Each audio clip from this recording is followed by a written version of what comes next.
May the Lord bless you and allow us to have a few minutes together with God. The fire is for purification. The Bible says in Daniel 3, verses 24 and 27, Then King Nebuchadnezzar leaped to his feet in amazement and asked the advisors, Weren't there 3 men that we tied up and threw into the fire? They replied, Certainly, Your Majesty.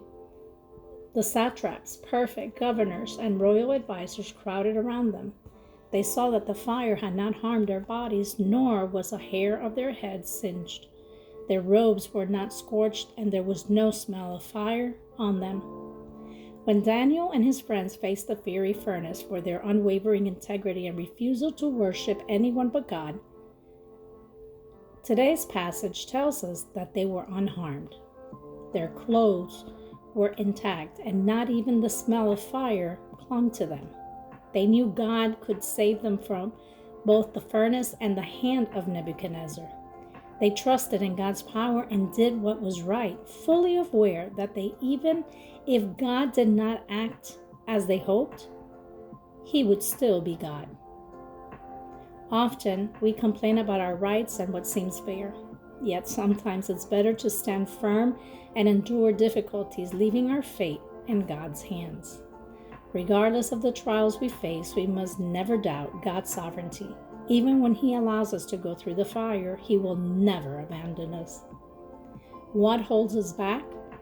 What keeps you from becoming all God intended you to be? God can use trials to remove what hinders you.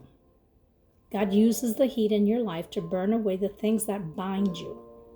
Trusting God in the middle of the pain is vital. Only the fire can test, refine, and reveal what truly matters.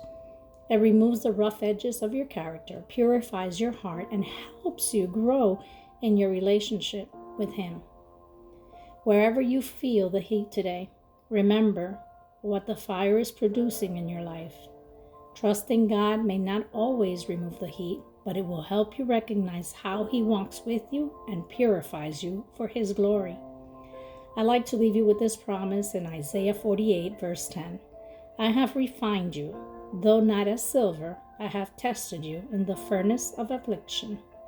Have a blessed day, and remember, God knows you are purified when He can see His reflection in you because you resemble Jesus more each day.